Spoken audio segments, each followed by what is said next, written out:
사도신경 이야기 7번째 시간.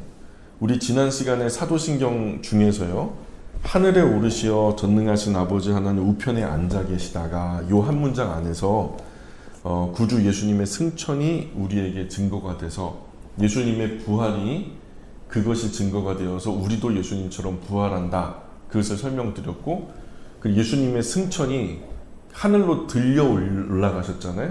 그 승천이 또한 증거가 되어서 우리 또한 예수님처럼 들려진다.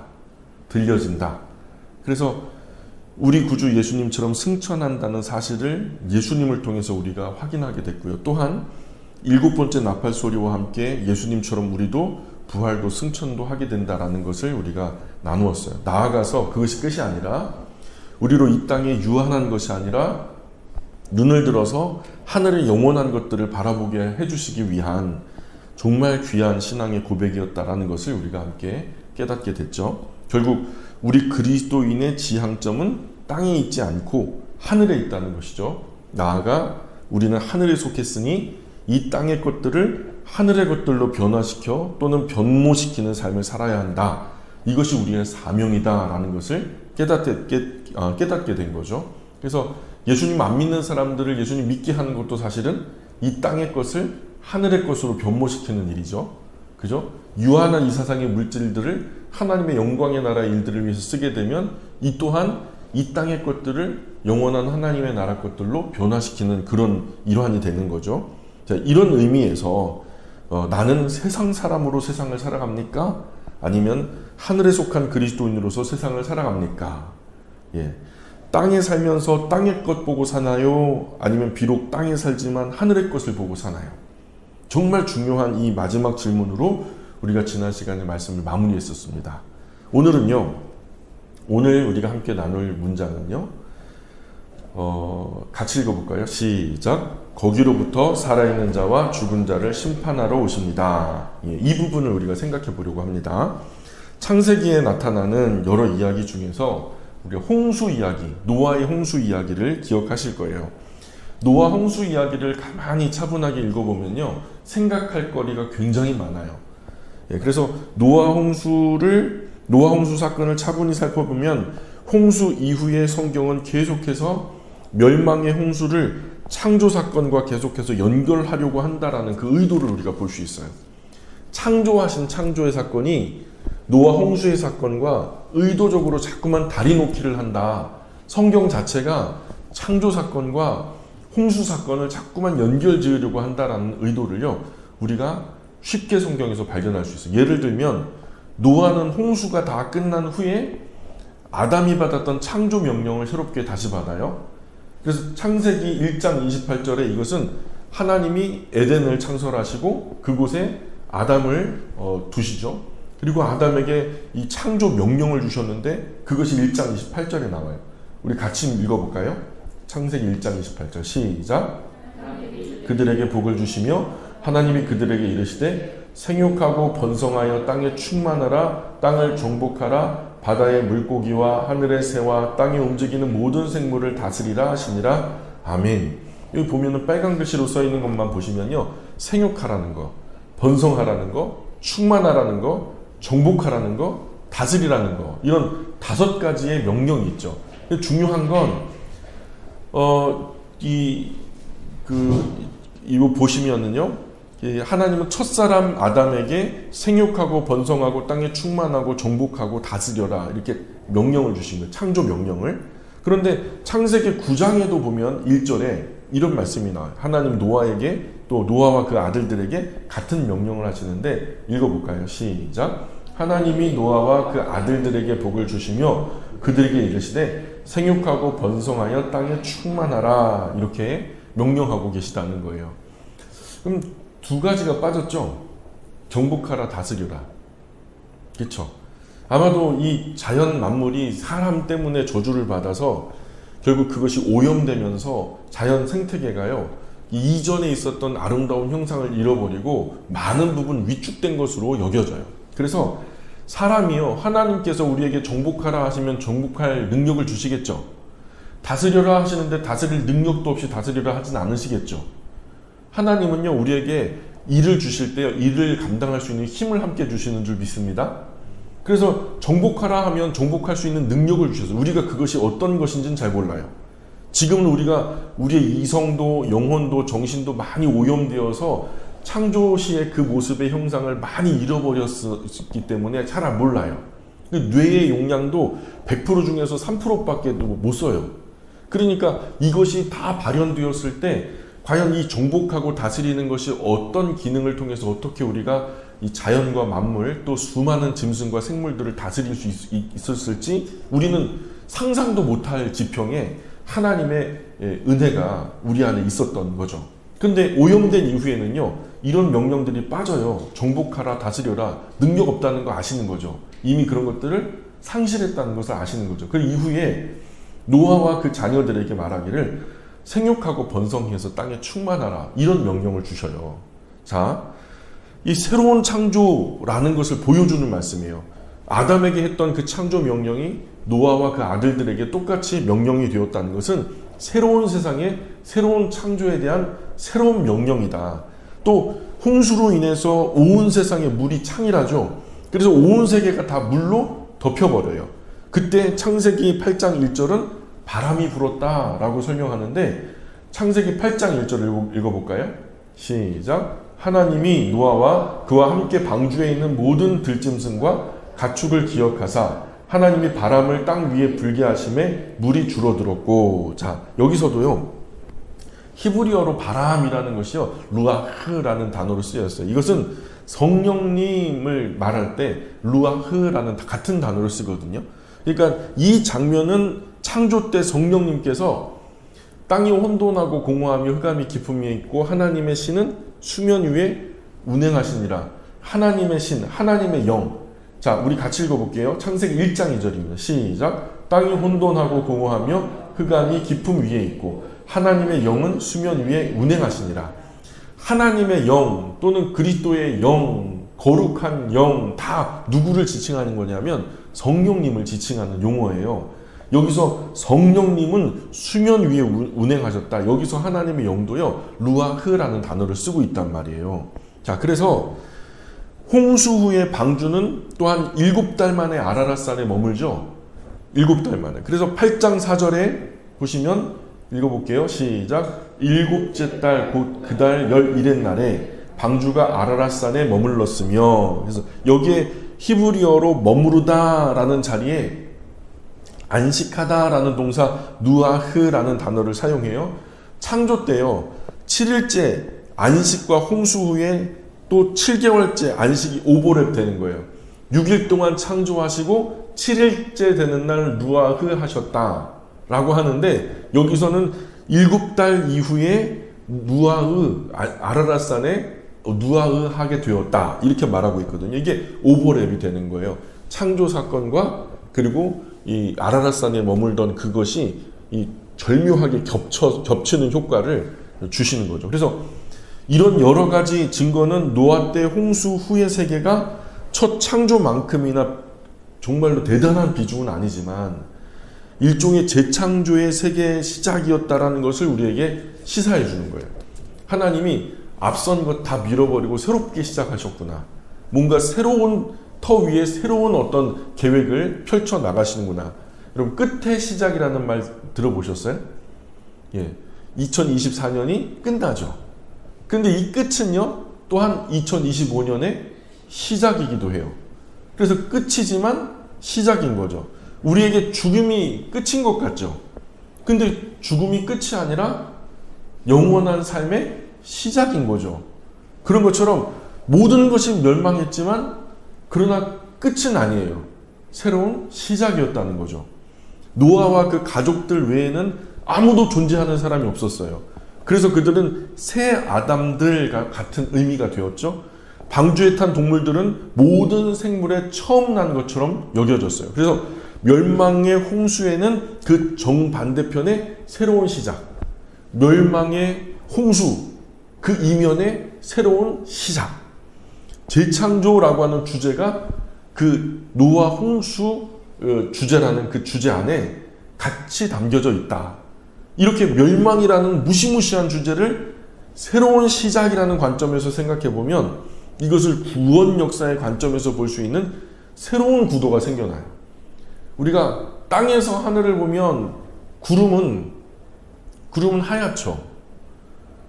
구름은 하얘요. 근데 하늘에서 지면을 내려다보면요, 구름 사이로 뻥 뚫린 그 공간마다 까만 지표면이 드러나는 거예요. 역상이라고 하는데요. 우리가 볼 때는 하얗지만 하늘에서 볼 때는 검해요. 그래서 이 새로운 구도죠. 하나님이 보시는 이 세상의 지평과 사람이 보는 하늘의 지평이 절묘하게 교차하면서 우리는 그것이 멸망의 홍수였는데 하나님이 보실 때는 새로운 시작이라고 하는, 재창조의 역사라고 하는 어떤 소망의 메시지로 새로운 구도로 우리에게 시사되어진단 말이죠.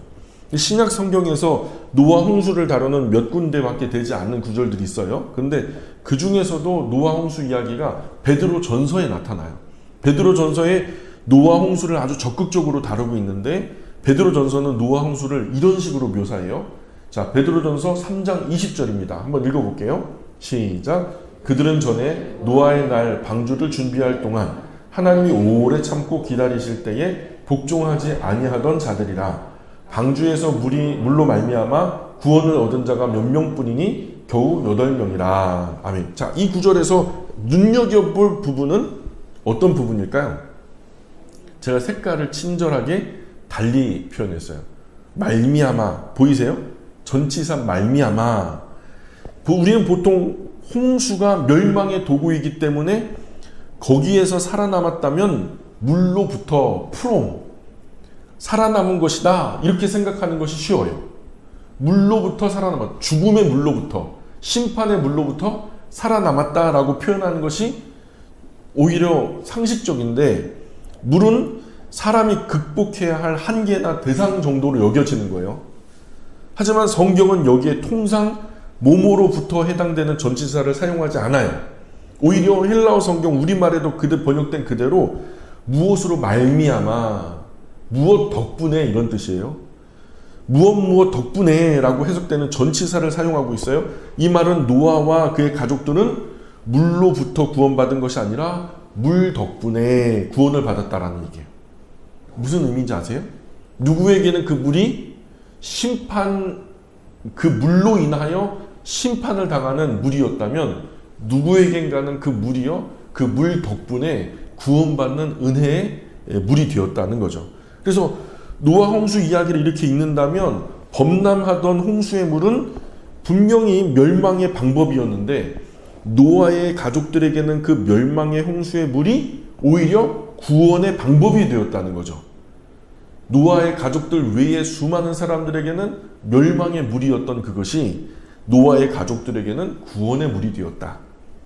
그리고 이런 생각은 베드로전서 다음 구절, 한번 20절인데 21절 보세요. 21절에 보시면 이렇게 나옵니다. 시작. 물은 예수 그리스도께서 부활하심으로 말미암아 이제 너희를 구하는 편이 곧 세례라. 이는 육체의 더러운 것을 제하여 버림이 아니요 하나님을 향한 선한 양심의 간구니라.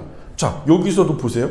어때요? 노아의 홍수에 대해서 아무 생각이 없이 읽을 때는 전혀 다른 지평이 열리죠. 왜냐하면 이 구절에서 물은 분명히 그 앞절 홍수의 물을 받았어요. 심판의 물, 홍수의 물을 받아가지고 그 물은 하고 표현하는데요. 이 물이요, 분명히 심판의 물이요 홍수의 물을 가리키는데, 그런데 성경은 이 홍수의 물을 세례와 같다라고 표현하고 있어요. 세례는 세례의 물, 우리가 다 고백하는 대로 세례의 물은 죽음의 물이에요, 생명의 물이에요? 생명의 물이죠. 우리를 구원하는 물이에요, 아니면 멸망하는 물이에요? 구원하는 물이죠. 그러니까 우리는 세례의 물을 통해서 죄 씻음을 받았어요. 그렇게 하나님 나라 거룩한 백성이 되었어요. 세례의 가장 중요한 의미는 죄에 대하여 씻음 받았다라는 거예요. 이 둘이 모두 그리스도인에게 새로운 생명을 의미하는 거예요. 그런데 이 새 생명을 의미하는 세례가 구약 창세기 노아의 홍수에 나타난 심판의 물, 이 죽음의 물, 홍수의 물로 설명되고 있으니까 놀라울 뿐이죠. 어떻게 그들에게 사망의 물이 우리에게 생명의 물이 되었고, 그들에게 심판의 물이 우리에게 구원의 물이 되었냔 말이에요. 바로 여기에 하나님께서 사람을 구원하는 오묘한 원리가 담겨 있는 거예요. 바로 여기에 하나님께서 세상을 움직여 가시는 놀라운 섭리와 기이한 능력이 나타나는 거예요. 말하자면 새로운 생명의 출생은 이전 세계 멸망의 터전 위에 세워지는 거예요. 창조적인 혼돈이라고 들어보셨죠? 창조적인 혼돈이라는 말은 뭐냐면 우리가 재개발을 들어갈 때 막 구획도 맞지 않고 막 여러 가지 판잣집으로 막 이렇게 얼기설기 했던, 그래서 비만 오고 눈만 오면은 온 그냥 동네가 막 진창이 되어버리고 그랬던 그런 동네를 한번 상상해 보세요. 근데 그게요, 아주 깨끗하게 밀리고 새롭게 정연하게 지어져서 비가 와도 눈이 와도 그렇게 미끄럽지 않고 또 질서 있는 어떤 동네로 새롭게 되기 위해서는 먼저는 토대가 되어지는 구 동네가, 옛 동네가 밀려지는, 완전히 부서지고 깨어지는 그런 것이 전제가 된단 말이죠. 창조적인 혼돈입니다. 뭔가 새롭게 시작하기 위한 과거의 것들을 완전히 청산하는 의미. 헤르만 헤세라는 그 문학가 아시죠? 예, 데미안이라고 하는 글을 썼는데, 소설을 썼는데 그 유명한 아프락사스라는 말이 나와요. 자, 아프락사스가 이런 얘기예요. 새는 알을 깨고 나온다. 알은 새의 세계다. 태어나려는 자는 한 세계를 파괴하지 않으면 안 된다. 새는 신을 향해 날아간다. 그 신의 이름은 아프락사스다. 그래서 헤르만 헤세 데미안 소설 중에서 이 아프락사스가 굉장히 유명한 구절이 됐어요. 이 헤세는 소년의 성장통을 겪으면서요, 이 소설을 쓰면서 새가 알에서 깨어나와서 새로운 세계를 만나기 위해서 반드시 그 이전 세계인 알의 세계를 파괴해야만 된다라는 이야기를 하거든요. 물론 여러분 아시겠지만 헤르만 헤세가 노년에 들어가면서 성인이 되고 나중에 노년이 되면서 불교에 심취했어요.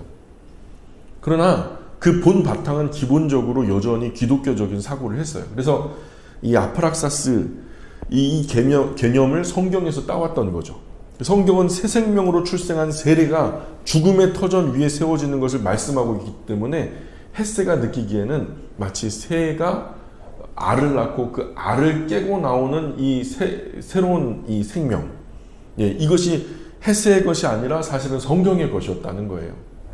자, 그래서 로마서 6장 3절은 뭐라고 말하냐면, 그 지평을 머릿속에 생각하시면서 로마서 6장 3절을 한번 읽어볼게요. 시작.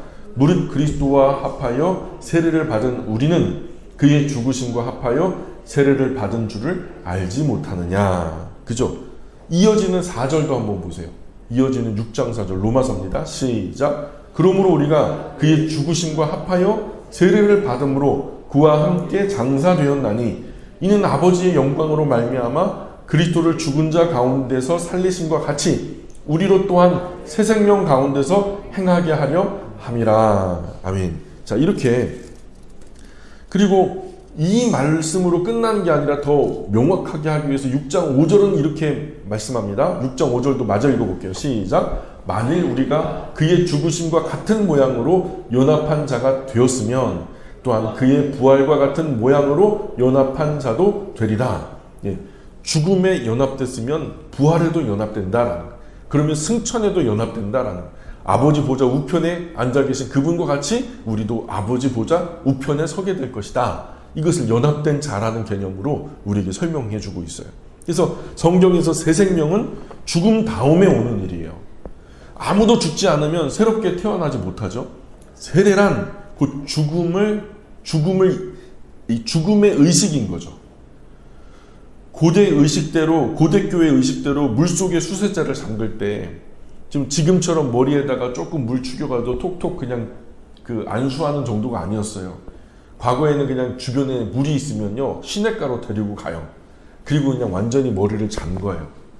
그냥 퐁당 빠뜨리는 거죠. 그래서 수세자를 물에 완전히 잠글 때 그의 옛사람은 그 현장에서 죽은 것으로 간주되는 거예요. 그리고 물로부터 다시 들어 올려질 때 그는 새로운 생명으로 태어난 것이다. 이렇게 간주되는 거죠. 그래서 곧 다시 살아난 것, 헬라어 표현대로라면 위로부터 났다. 너는 이제 아래로부터 난 죄에 대하여는 죽고 위로부터 새롭게 태어난 것이다 라고 선언하는 거예요. 그래서 홍수의 물은 이런 방식으로 하나님의 구원 역사의 성격을 아주 놀랍게 우리에게 보여주고 있다는 거죠. 멸망은 단지 멸망뿐만은 아니라는 거죠. 멸망은 오히려 새로운 창조의 바탕이 되는 것이고, 이것이 바로 하나님께서 홍수를 통해서 세상을 멸망시키셨을 때 방식이라는 거예요. 그리고 이것이 바로 그리스도인이 죽고 새롭게 살아나가는 그런 방식이라는 거죠. 그렇다면 그리스도인은 하나님의 심판을 어떻게 봐야 할까? 하나님의 심판을 어떻게 봐야 할까? 이제 우리는요, 하나님의 심판으로서 멸망이라는 주제를요, 조금 새로운 관점으로 바라볼 필요가 있다. 역발상을 한번 해보자. 통상 심판은 두려운 거였죠. 심판은 피하고 싶은 거였어요. 절대로 좋은 것일 수 없었던 거죠. 그래서 심판을 사모한다라는 얘기 들어보셨어요? 그런 얘기는 여태까지 들어본 일이 없어요. 이상하게 들리죠. 우리에게는 있을 수 없는 것이었죠. 하지만 성경은 심판을요, 무섭고 두려워서 할 수만 있으면 피하고 싶은 것으로만 그리고 있지 않다라는 거예요. 성경에서 심판은, 곧 죽음은 자주 새 생명을 잉태하기 위한 하나님의 구원의 방법으로 설명되고 있어요.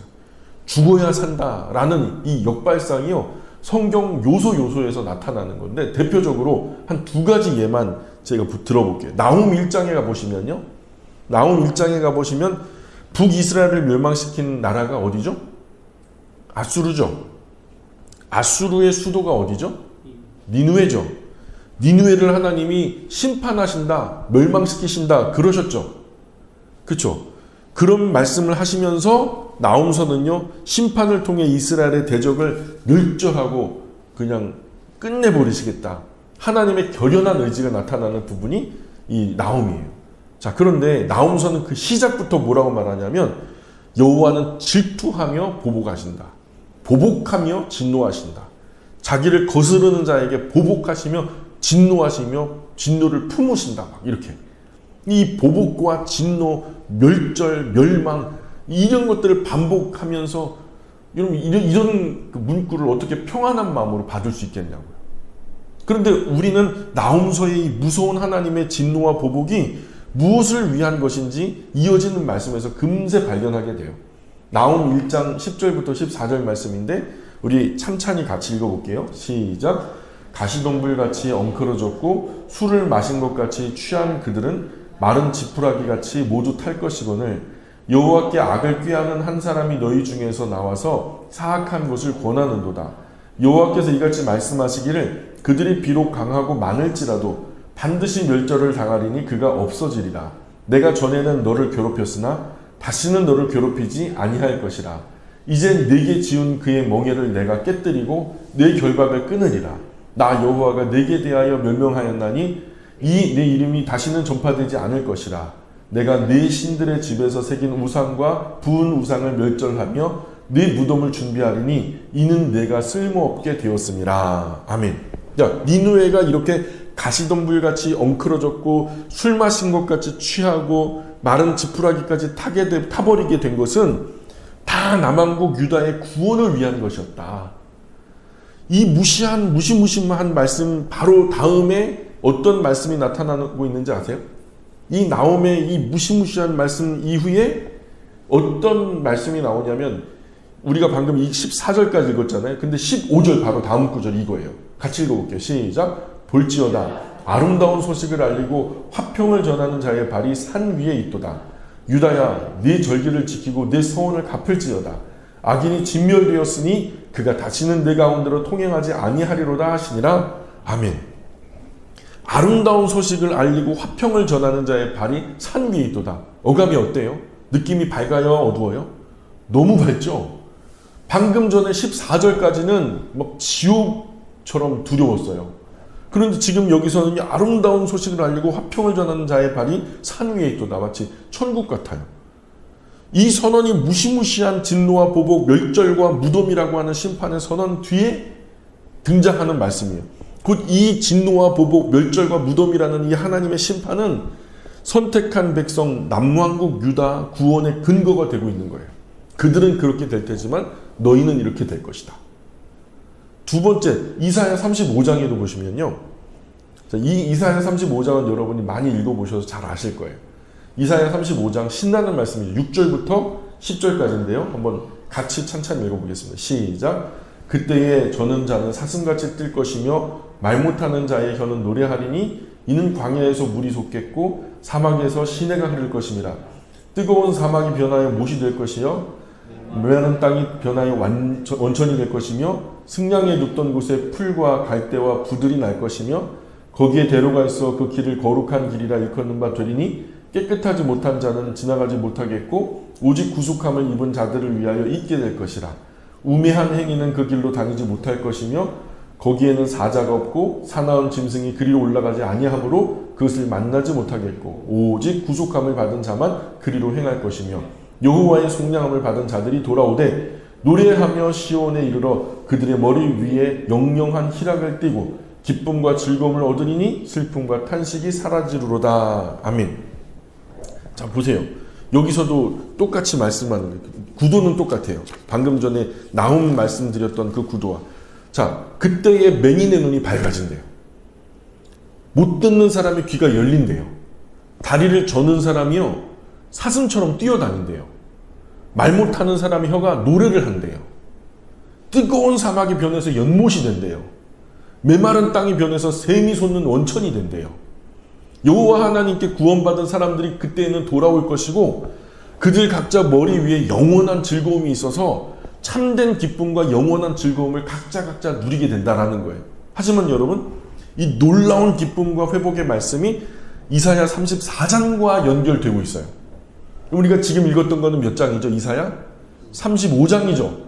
근데 34장에는요 어떤 말씀이 등장하냐면 34장을 한마디로 줄여서 이 장의 주제를 정하라고 하면 심판의 장, 조금 확장하자면 열방의 심판이라고 평가할 수 있어요. 34장 4절 같이 읽어볼까요? 시작. 하늘의 만상이 사라지고 하늘들이 두루마리 같이 말리되 그 만상의 쇠자나무 포도나무 잎이 마름 같고 무화과나무 잎이 마름 같으리라. 돌돌 말려가지고 막 그 하늘이 대기권이 찢어지고 막 그래갖고 막 멸망의 어떤 분위기, 뭐 천재지변의 분위기가 막 느껴지죠. 근데 이게 심판이거든요. 요한계시록의 어떤 이 지평을 그대로 가지고 온 거죠. 앞서 그 요한계시록에 일어날 종말에 관한 이야기를 이 구약에서 이사야서에서 희미하게나마 보고 있는 거예요. 자, 성경은 열방의 심판 후에야 새로운 시작이 온다는 거예요. 성경은 이것을 여러 가지 방법으로 이게 말씀하고 있어요. 이 사실을 차분하게 곰곰이 한번 생각해 보세요.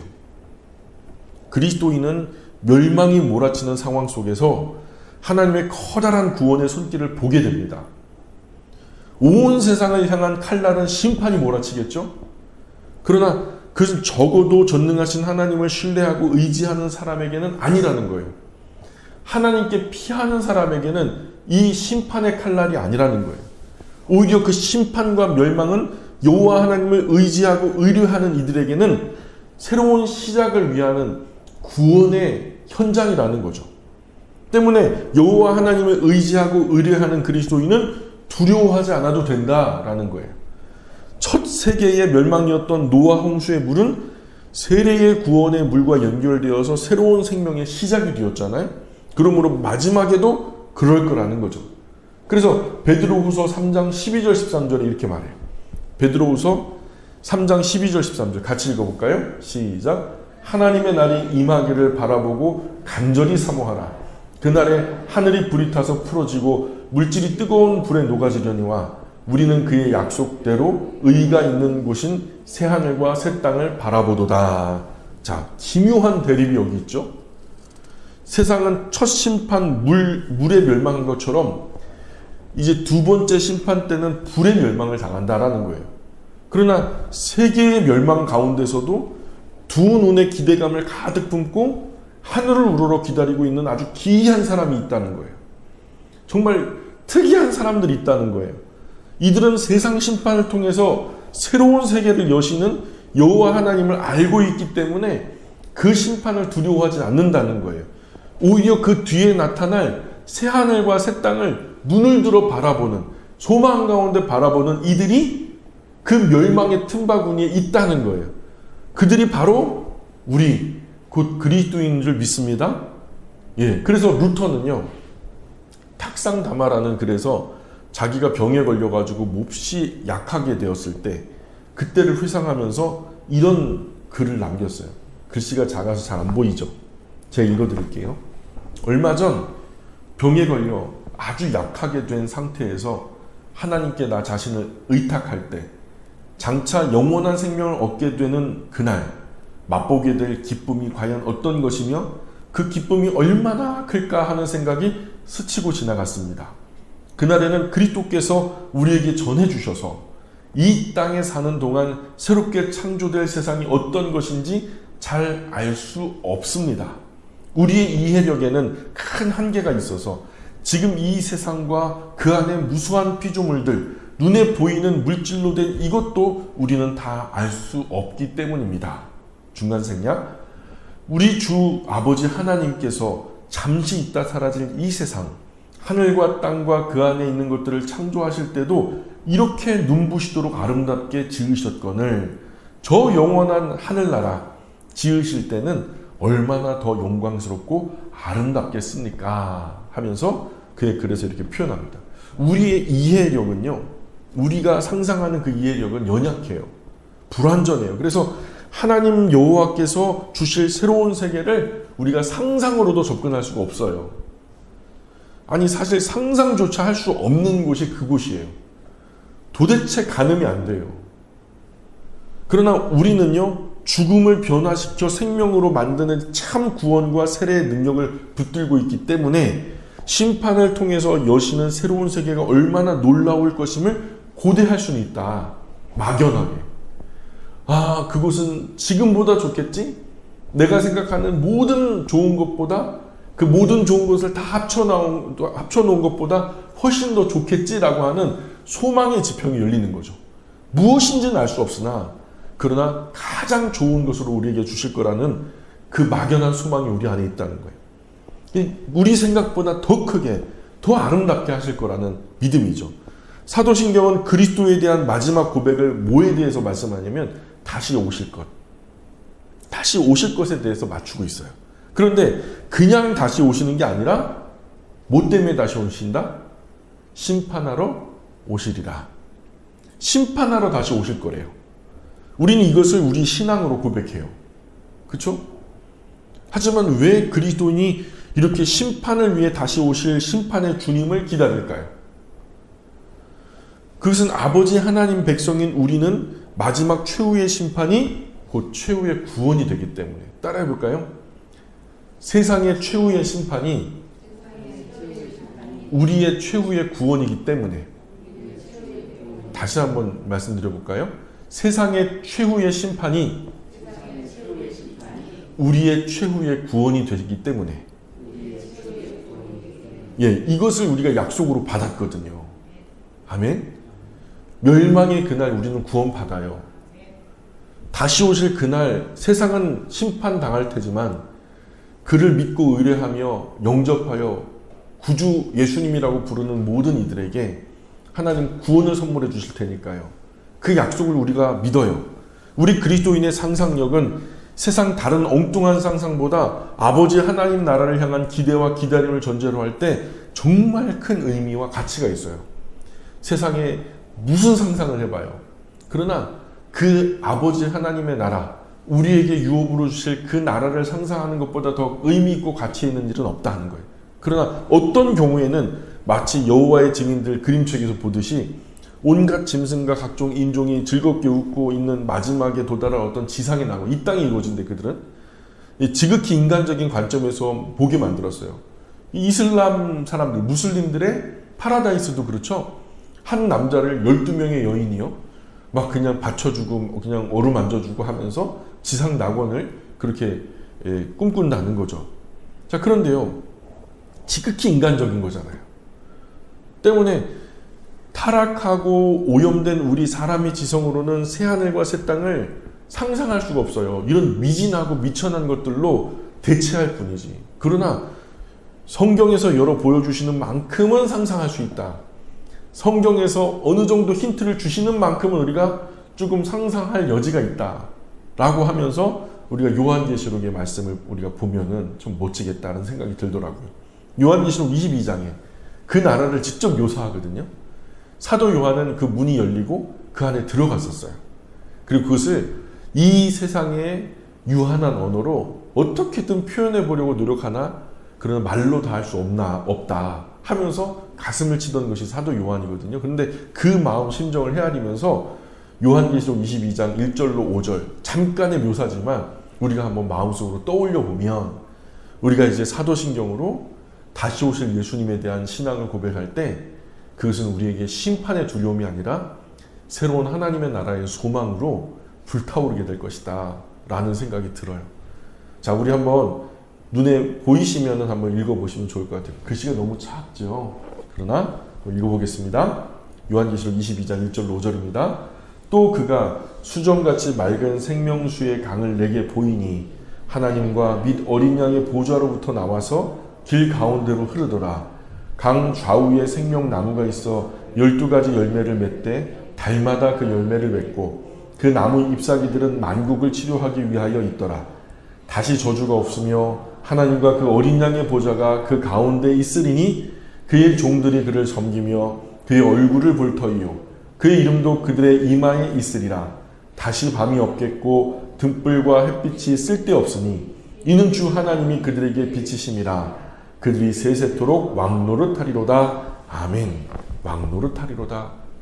우리가 영원한 하나님의 나라에서 우리의 그 좌소, 우리의 있을 곳은요, 하나님 보좌 그 옆이에요. 하나님이 왕이 되시고 우리는 그분과 함께 왕노릇하게 돼요. 왕노릇한다는 것은 뭘까요? 아까 우리가 창조 명령 들으셨죠? 생육하고 번성하여 충만하고 정복하고 다스려라. 이전에는 망가진 세상에선 정복하고 다스림이 없었죠. 그런데 우리가 새롭게 들어갈 그 나라는요, 정복하고 다스림이 있어요. 이 우주 공간이 어쩔 거예요. 그때는 진짜 뭐 주 52시간 이런 거 따지시면 안 돼요. 예. 영원히 우리가 하나님의 나라 영광을 위해서 쓰임받게 될 텐데 그건 그 노동이 고통스럽고 슬픈 일이 아니라 이 땅에 100년 미만 살 때야 이게 어쩔 수 없어 처자식 먹여 살리느라고 힘든 과정이지만 그러나 그 영원한 나라에서는 우리의 힘이 쇠하지 않아요. 시간도 무한하고요. 자원도 무한하고요. 그러니 우리가 일하는 것이 왕노릇하는 것이 우리에게는 영원한 즐거움, 아까 우리가 말씀 나누었던 것처럼 이사야의 지평처럼 영원한 즐거움, 희락이 될 거라고요. 우리의 슬픔의 관을 벗기시고 희락의 관으로 우리 머리에 씌워주신 그 하나님을 우리가 주님 부르시는 그날까지 찬송할 수 있었으면 좋겠습니다. 오늘 여기까지 할까요?